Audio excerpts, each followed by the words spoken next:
തല പൊട്ടി തിളപ്പിച്ചിട്ടേക്ക് അവർക്ക് കുടിക്കാൻ ഇന്ന് കടിഞ്ചായാണ് അവരുടെ ഭക്ഷണം.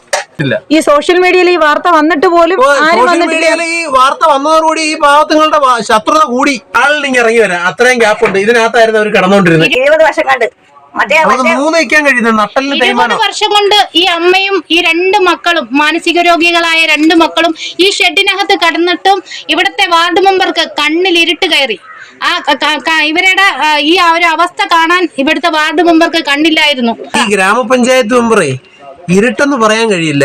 അവർക്ക് മൊത്തം അന്ധത ബാധിച്ചിരിക്കുന്നു. ഈ കുടുംബത്തെ ഇങ്ങനെ അതിദയനീയമായി കഴിയുന്ന ഈ ഷെഡിൽ കഴിയുന്ന ഈ കുടുംബത്തെ ഒരു ലൈഫ് ഭവനപദ്ധതിയിൽ ഉൾപ്പെടുത്തി ഒരു വീട് കൊടുക്കാൻ കഴിയാത്ത ഗ്രാമപഞ്ചായത്ത് മെമ്പർ എന്താണ് അവർ ഇതുകൊണ്ട് ഉദ്ദേശിക്കുന്നത്? മാനുഷികമായ സഹജീവികളോട് സ്നേഹമില്ലാത്തവരെ ഗ്രാമപഞ്ചായത്ത് മെമ്പറായി ജയിപ്പിച്ചു വിട്ട ഇതൊക്കെ നിങ്ങളെ പോലുള്ള സോഷ്യൽ മീഡിയയിൽ ഇതൊക്കെ പുറലോകത്ത് എത്തിക്കാൻ നിങ്ങൾക്ക് ഇതുപോലെയുള്ള ഇതൊക്കെ കാണേണ്ടി വരും. ഇതിനെക്കാട്ടി അതിദയനീയമായി പോയി. ഈ കുടുംബം കൊണ്ട് അമ്മയ്ക്ക് നൂന്ന് നിൽക്കാൻ കഴിയുന്നില്ല. അവർ ആശ്രയ പദ്ധതി പോലും ഉൾപ്പെടുത്തിയിട്ടില്ല. ഒരു ഭക്ഷ്യധാന്യ കിറ്റ് പോലും കൊടുക്കുവാൻ ഇവിടുത്തെ ഗ്രാമപഞ്ചായത്ത് മെമ്പർ നേതൃത്വത്തിൽ കഴിയുന്നില്ല എന്നുള്ളതാ ഈ കുടുംബത്തിന്റെ അവസ്ഥ. ചീനിക്കമ്പ് കൊണ്ടുള്ള ഷെഡിൽ അവർ കഴിയുന്നത്. ഇത്രയും വൃത്തികെട്ട ഒരു ഗവൺമെന്റും അതിന് നേതൃത്വം കൊടുക്കുന്ന ഒരു സംവിധാനമാണ് ഈ രാജ്യത്തുള്ളത്. നിങ്ങൾ മനസ്സിലാക്കണം. ഒരു കുടുംബം ഈ ഗ്രാമപഞ്ചായത്തിന്റെ ഓഫീസിൽ നിന്ന് 3 കിലോമീറ്ററേ ഉള്ളൂ താമസിക്കുന്നത്. ഇവിടുത്തെ ഗ്രാമപഞ്ചായത്ത് ബസിന്റെ വാർഡാ തൊട്ടപ്പുറത്തത്. അവർ താമസിക്കുന്ന സ്ഥലത്താണ്, അവരുടെ മൂക്കിന്റെ കീഴിലാണ് ഈ കുടുംബം കഴിയുന്നത് ഇതുപോലെയുള്ള ഷെഡിനകത്ത്. എന്നിട്ട് പോലും ഇത്രയും സംഭവം ഉണ്ടായണൊക്കെ ഇവിടുത്തെ ഗ്രാമപഞ്ചായത്ത് പ്രസിഡന്റോ ഈ ഭരണസമിതിയിലെ ഒരു അംഗങ്ങളോ ഇതുവരെ തിരിഞ്ഞു നോക്കിയിട്ടില്ല. ഈ സോഷ്യൽ മീഡിയയിൽ ഈ വാർത്ത വന്നിട്ട് പോലും വാർത്ത വന്നതോടുകൂടി ഈ പാവത്തുങ്ങളുടെ ശത്രുത കൂടി ഈ പഞ്ചായത്ത് മെമ്പർക്കും ഈ ഗ്രാമപഞ്ചായത്ത് ഭരണസമിതിക്കും. ഈ പാവത്തുങ്ങളെ എന്തെല്ലാം രീതി ദ്രോഹിക്കാവോ അതെല്ലാം ചെയ്യാൻ നാട്ടുകാരുടെ അടുത്തെല്ലാം പറയാ. സഹായിക്കരുത്, ഇവർക്ക് നല്ല വീടുണ്ടായിരുന്നു, അത് പൊളിച്ചളഞ്ഞിട്ടായി കിടക്കുന്നതെന്ന്. ഈ പാവത്തുങ്ങളെ ആരെങ്കിലും സഹായിക്കാൻ തയ്യാറായി മുമ്പോട്ട് വരുന്നവരടുത്ത് ഇവിടുത്തെ ഗ്രാമപഞ്ചായത്ത് മെമ്പറും ഇവിടുത്തെ ഗ്രാമപഞ്ചായത്തിന്റെ ഭരണസമിതിയിലെ പ്രസിഡന്റും ചേർന്നുകൊണ്ട് പറയുന്നത് അവർക്ക് വീടിന് അർഹതയില്ലെന്നാണ്. ഈ ന്യൂസ് സോഷ്യൽ മീഡിയയിൽ ഈ ന്യൂസ് വന്നതിന് ശേഷം പറയാവുന്നിടത്തെല്ലാം ഗ്രാമപഞ്ചായത്തിന്റെ യോഗത്തിൽ പറഞ്ഞു ഈ പാവപ്പെട്ടവരെ ആക്ഷേപിച്ചുകൊണ്ട് ഭരണസമിതി മീറ്റിംഗിൽ ഇവിടുത്തെ മെമ്പർ പറഞ്ഞു ഈ പാവപ്പെട്ടവർക്ക് നല്ല വീടുണ്ടായിരുന്നു ഇടിച്ചു കളഞ്ഞിട്ടാണ് ഇത് ചെയ്യുന്നത്. നിങ്ങൾ കണ്ടു നോക്ക്. ഈ ഷെഡിനകത്താണ് കിടക്കുന്നത്. അതും ഷെഡ് നിൽക്കുന്നുണ്ടല്ലേ, എപ്പോ വീഴും നോക്കി ഒടിഞ്ഞു വീഴാറായ ഒരു ഷെഡിനകത്ത് ഈ പാവപ്പെട്ടവർ കിടക്കുന്നത്. കാരണം നിങ്ങൾ പരിചയം ഇത് നോക്ക്, പച്ച ചോറ്. ഇത് നിങ്ങൾ പണിഞ്ഞു കൊടുത്ത ഷെഡാണോ? ഇത് ഞങ്ങൾ താൽക്കാലികമായി ഒരു അടച്ചുറപ്പുള്ള വീട് എന്ന് താൽക്കാലികമായി ഒരു കഥവൊക്കെ ഇട്ട് അതിനൊരു സംവിധാനം ഉണ്ടാക്കി. ഒരു കാരണം നിങ്ങൾ കാണല്ലോ, അത്യാവശ്യം നല്ല രീതിയിൽ ഞങ്ങൾ താൽക്കാലികമായി പണിഞ്ഞു കൊടുത്ത പച്ച ചോറായി കുടുംബം കഴിയുന്ന വേറെ ഒന്നുമില്ല. അതല്ലാതെ ഒന്നുമില്ല. കണ്ടോണ്ടിരിക്കുന്ന ഒന്നും ആക്ഷേപിക്കാൻ തയ്യാറായിട്ടില്ല. പക്ഷെ ഈ പാവത്തുങ്ങളെ ദ്രോഹിക്കുന്നോണ്ടാണ് ഇത് പറയുന്നത്. അല്ലെങ്കിൽ ഞങ്ങളൊരു കാരണവശാലും ഞങ്ങൾക്ക് അതിന്റെ ആവശ്യമില്ല. ഞങ്ങൾ രാഷ്ട്രീയം നോക്കിയല്ല. ആ കുടുംബത്തിന്റെ പച്ചയ്ക്ക് അവർ CPM ആണെന്നും അവർ നിങ്ങളുടെ അടുത്തും പറഞ്ഞല്ലോ. പച്ചയ്ക്ക് ഞങ്ങൾക്കും അറിയാം അവർ CPM അനുഭാവികളാണ്, അവർ CPM-നാണ് വോട്ട് ചെയ്യുന്നത് ഞങ്ങൾക്കും അറിയാം. ഇന്ന് വരെ ഞങ്ങൾ അവരുടെ രാഷ്ട്രീയം ഏതാണെന്ന് ചോദിച്ചിട്ടുമില്ല. ഞങ്ങൾക്ക് അറിയാൻ വേണ്ട. അല്ല, ഞങ്ങളോട് ഇപ്പൊ ഇവിടെ വന്നപ്പോ അമ്മ പറഞ്ഞതാ ഞങ്ങൾ 20 വർഷം കൊണ്ട് ഞങ്ങൾ ഈ കുടിലിൽ കിടക്കുന്നതാണെന്നും CPM പാർട്ടിക്കാരാണെന്നും ഒക്കെ ആ അമ്മ തന്നെ ഇങ്ങോട്ട് പറയുന്നത്. അത് ഞങ്ങൾക്കും അറിയാം. പക്ഷെ ഞങ്ങൾ ഇതുവരെ ആ കുടുംബത്തോട് ചോദിച്ചില്ല. അവരടുത്ത് നിൽക്കുമെന്നല്ലോ. ഞങ്ങൾ ഇതുവരെ നാളിതുവരെയായി ഇത്രയും 3 മാസം കൊണ്ട് ഞങ്ങളുമായി വ്യക്തിപരമായി നല്ല അടുപ്പമുണ്ട്. ഒരിക്കലും ഞങ്ങൾ ചോദിച്ചിട്ടില്ല നിങ്ങളുടെ പാർട്ടി ഏതാ, നിങ്ങൾ ഏതാന്ന് ഞങ്ങളുടെ കൂടെ നിൽക്കുമെന്നൊന്നും ഞങ്ങൾ ആവശ്യപ്പെട്ടിട്ടില്ല. അവർക്കൊരു ബുദ്ധിമുട്ടുണ്ടായി. നമ്മളെ കൊണ്ട് കഴിയുന്ന, നമ്മളൊക്കെ മനുഷ്യരല്ലേ, സഹജീവികളോട് സ്നേഹമില്ലാതെ ഈ എന്ത് വാരിക്കൂട്ടി എത്ര സമ്പത്തുണ്ടാക്കിയിട്ട് ഒരു കാര്യമില്ല.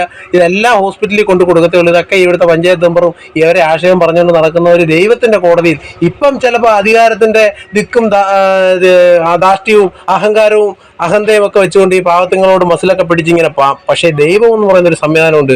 അതിന്റെ കോടതിയിൽ ഇതിനൊക്കെ മറുപടി പറയേണ്ടത് ഇവരും മനുഷ്യരാ. അവർക്കും ഇവിടെ ജീവിക്കാനുള്ള അവകാശമുണ്ട്. പോലും പേടിയാ, അവർ അഭിമുഖീകരിക്കാൻ പേടിയാ, സംസാരിക്കാൻ അറിയത്തില്ല. അതുകൊണ്ടാണ് ഈ പാവത്തുങ്ങളെ ഇതൊക്കെ ഈ നിങ്ങളെപ്പോലുള്ള വിവിധ സോഷ്യൽ മീഡിയ ആളുകൾ വരെ വന്ന് കാണാൻ വരും. അവർക്ക് തുറന്നു പറയാൻ അറിയത്തില്ല. അവർക്ക് പേടിയാ, ഭയമാ. ആരാ എന്തുവെന്നൊന്നും അവർക്കറിയത്തില്ല. ഇങ്ങനെയുള്ള കുടുംബത്തിനെയാ പറ്റിച്ചോണ്ട് പോയെ.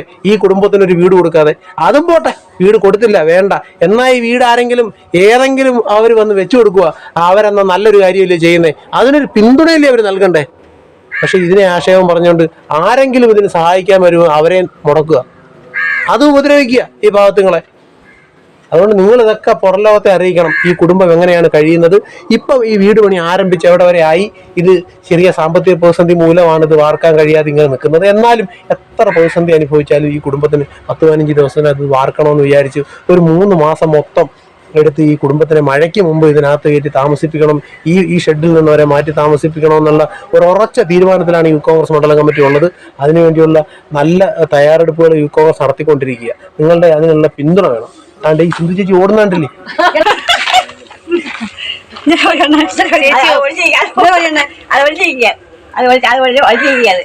സന്തോഷം കൊണ്ടാന്ന് വെച്ച് വിളിച്ചിരിക്കുന്നത് വീടൊക്കെ എന്നുള്ളതിന്റെ ആണോ? പിന്നെ ടാപ്പ് ഇടാനുണ്ട്, ടാപ്പ് ഇട്ട് നിങ്ങൾ കിടക്കാം. അതുകൊണ്ട് ഇപ്പൊ നിങ്ങൾക്ക് അർഹതയില്ല. വീട്ടിന്റെ മണ്ടേ ടാർപ്പിട്ട് കിടക്കാൻ കൊണ്ട് ഞങ്ങൾ ഇടിഞ്ഞു വിടായ ആ വീട്ടിൽ ഞങ്ങളുടെ മെമ്പർ പറയാ, വാർഡിലെ ഒരു മെമ്പർ പറയാ, ഞങ്ങൾ ഓട്ടോട് ജയിച്ച മെമ്പർ പറയാ, അതിന് പുറത്ത് നിങ്ങൾ ടാപ്പ് ഇടും. ഇപ്പഴാ നിങ്ങൾക്ക് ഒരു അർഹതയില്ല, എല്ലാം യസിക്കാം. ചേച്ചിയെ, നിങ്ങളപ്പോ ഇത്രയും നാൾ വോട്ട് കൊടുത്ത ഏത് പാർട്ടിക്കാ? ഞങ്ങൾ CPM-നാണ്. ഞങ്ങൾ CPM-ന്റെ കൂടെ ഞങ്ങൾ മാറുന്നവരൊക്കെയായിരുന്നു. CPM-നാണ് ഇതുവരെ വോട്ട് കൊടുത്തത്. ആ CPM തന്നെ നിങ്ങൾക്ക് ഒരു അർഹതയും ഇല്ലെന്ന് പറഞ്ഞു. ഞങ്ങൾക്ക് ഒരു ആനുകൂല്യം അർഹതയില്ലെന്ന് പറഞ്ഞു. ഞങ്ങൾക്ക് രാഷ്ട്രീയ ലിസ്റ്റിനെ പറ്റി പറയാ, അതും ഇപ്പൊ ഇല്ല, എല്ലാം യസിക്കാം. ടാങ്കിന് അപേക്ഷ അതും ഇപ്പൊ അതെല്ലാം യസിക്കാം, എല്ലാം യസിക്കാം. ഞങ്ങൾക്കൊന്നിനും അപേക്ഷയില്ല. ഇപ്പോൾ ഞങ്ങളെ അവര് ആക്ഷേപിക്കുക. അതിനകത്തൊരു കാര്യം മനസ്സിലാക്കേണ്ടത്, എന്തിനാണ് ഇവര് ഇങ്ങനെ ആക്ഷേപിക്കുന്നത്? ആശ്രയ പദ്ധതിയിലുള്ള ഈ അരിയാഹാരം കഴിക്കാനുള്ള നമ്മുടെ അവകാശം ഉണ്ടല്ലോ, അതുപോലെ ഈ കുടുംബത്തിന് നിഷേധിക്കുക. ഒരു 25 കിലോ അരി മാസം, കുറച്ച് അരിയും അതിന്റെ മുളകും പയറും പഞ്ചസാരയും അവർക്ക് ആഹാരം കഴിക്കുവാൻ, അതുപോലെ ഈ ഗ്രാമപഞ്ചായത്ത് മെമ്പറുടെ നേതൃത്വത്തിൽ നിഷേധിക്കുകയും അതിൽ നിന്ന് ഒഴിവാക്കുകയും ചെയ്യാം. ചേട്ടാ, ഇപ്പൊ പൊതുവെ അവര് വീട് ആശ്രയ പദ്ധതി ഉൾപ്പെടുത്തി ഇപ്പൊ ഓരോ സ്ഥലങ്ങളിൽ അരി കൊടുക്കുന്നുണ്ടോ ഈ പഞ്ചായത്തിൽ? ഈ പഞ്ചായത്തിൽ 2 മാസവും 3 മാസവും കൂടുമ്പോൾ ചെയ്യുന്നുണ്ടെന്ന് അറിയുന്നേ. പക്ഷെ അതുപോലും ഇപ്പോഴും ഉണ്ടല്ലോ. അതാണ്ട് ഈ വേറൊരു കാര്യം, തൊട്ടപ്പുറത്താണല്ലോ ഹെൽത്ത്.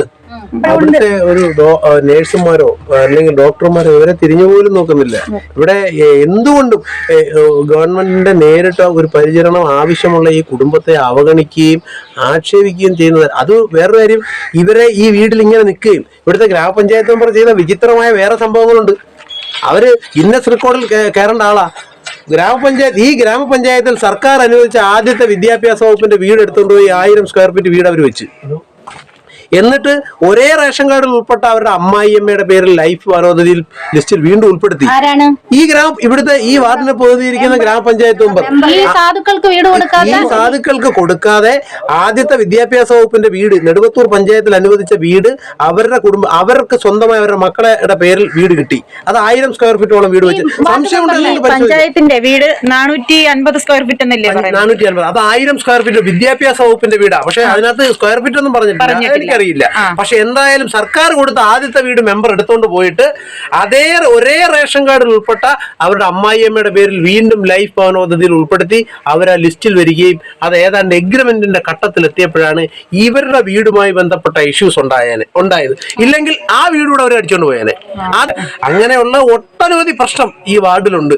ഇതുപോലെയുള്ള സത്യം പറഞ്ഞാൽ നെടുവത്തൂർ പഞ്ചായത്ത് ഇതുപോലൊരു കുടുംബം 15-ാം വാർഡ്, ആനക്കുട്ടൂർ വെസ്റ്റ് 15-ാം വാർഡാണ്. ഇതുപോലെയുള്ളൊരു കുടുംബം, അർഹതയുള്ളൊരു കുടുംബത്തെ മനഃപൂർവ്വം കൊടുക്കാതിരിക്കുകയും എന്നിട്ട് ഈ പഞ്ചായത്തിലെ എവിടെല്ലാം വെച്ച് ഈ കുടുംബത്തെ ആക്ഷേപിക്കാവോ അവിടെ എല്ലാം വെച്ച് ഈ പാവപ്പെട്ട ഈ 2 സഹോദരിമാരെയും ആ അമ്മയും ആക്ഷേപിക്കാവുന്നിടത്തെല്ലാം എവരെത്ര ആക്ഷേപിച്ചാലും അവരെന്തെല്ലാം ഈ കുടുംബത്തെ പറഞ്ഞാലും യൂത്ത് കോൺഗ്രസ് അവരെ ചേർത്ത് പിടിച്ചുകൊണ്ട് മുമ്പോട്ട് പോകും. അവർക്ക് വീടെന്ന് പറയുന്ന സ്വപ്നം 3 മാസം എന്ന ഒരു ടൈം വെച്ചുകൊണ്ടാണ് യൂത്ത് കോൺഗ്രസ് പോകുന്നത്. 3 മാസത്തിനുള്ളിൽ ആ വീട് യൂത്ത് കോൺഗ്രസ് പൂർത്തീകരിച്ച് നൽകിയിരിക്കും. നിങ്ങൾ അത് കണ്ടിട്ടുള്ളതാണല്ലോ. ഈ വീടിന്റെ പണി ആരംഭിച്ചപ്പോൾ നിങ്ങൾ ഇപ്പൊ എന്ത് തോന്നുന്നു? ഈ വീട് 30 ദിവസം കൊണ്ട് ഇത്രയും ആക്കിയിട്ടുണ്ട്. 3 മാസം കൊണ്ട് അത് പൂർത്തീകരിച്ച് ഈ കുടുംബത്തിന് നൽകും. നിങ്ങൾ നൽകിയിട്ടുള്ള പിന്തുണ അത് വളരെ വലുതാണ്. നിങ്ങളോട് അതിന് ഒരുപാട് നന്ദി യൂത്ത് കോൺഗ്രസിനുണ്ട്. ഈ കുടുംബത്തെ നിങ്ങൾ ഇങ്ങനെ ചേർത്ത് നിർത്തി കൊണ്ടുപോകുന്നതിനും ആവശ്യമായ എല്ലാ സഹായവും ചെയ്തു നൽകുന്നതിന് ഒരുപാട് നന്ദിയുണ്ട്. നിങ്ങളുടെ ഈ പിന്തുണയ്ക്ക് യൂത്ത് കോൺഗ്രസ് മണ്ഡലം കമ്മിറ്റിയുടെ പേരിലുള്ള നന്ദി അറിയിക്കുക.